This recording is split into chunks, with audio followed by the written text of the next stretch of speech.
Badan Meteorologi, Klimatologi, dan Geofisika atau BMKG mengonfirmasi terjadi hujan dengan intensitas sedang hingga lebat disertai dengan kilat dan petir serta angin kencang dan hujan es.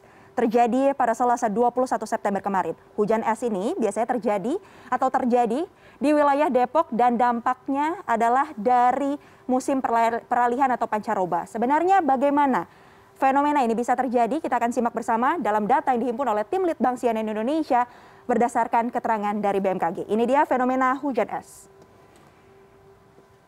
Ya, hujan es adalah hujan yang jarang terjadi karena memang hujan es ini terbentuk di awan tebal seperti ini, awan cumulonimbus atau dikenal ini ya sebagai awan CB.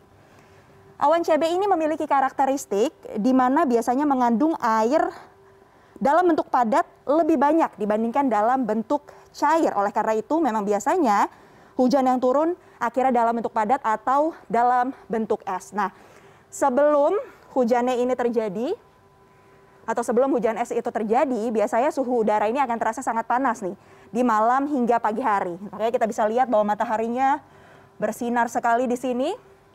Suhu yang panas inilah yang menyebabkan air kemudian di sini menguap. Air di permukaan ini kemudian menguap lebih cepat. Dampaknya apa? Inilah yang terjadi kemudian.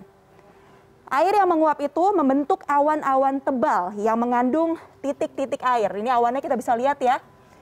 Lebih tebal dibandingkan biasanya dan biasanya membentuk titik-titik air yang lebih banyak dari biasanya. Dan biasanya juga disertai dengan embusan angin yang kencang.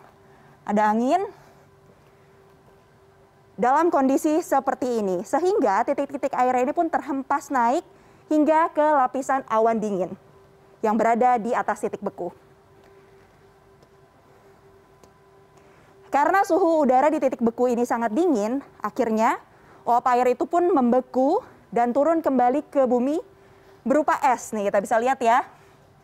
Ini adalah contoh-contoh hujan-hujan es. Jadi es-esnya itu tidak mencair. Lama-kelamaan lapisan esnya ini pun semakin banyak dan besar. Tentunya gumpalan es ini pun memiliki berat sehingga jatuh ke bumi masih juga berupa es. Dan ketika itulah hujan es ini terjadi. Yang harus kita waspadai atau yang harus digarisbawahi adalah fenomena hujan es ini biasanya terjadi dalam dua hal.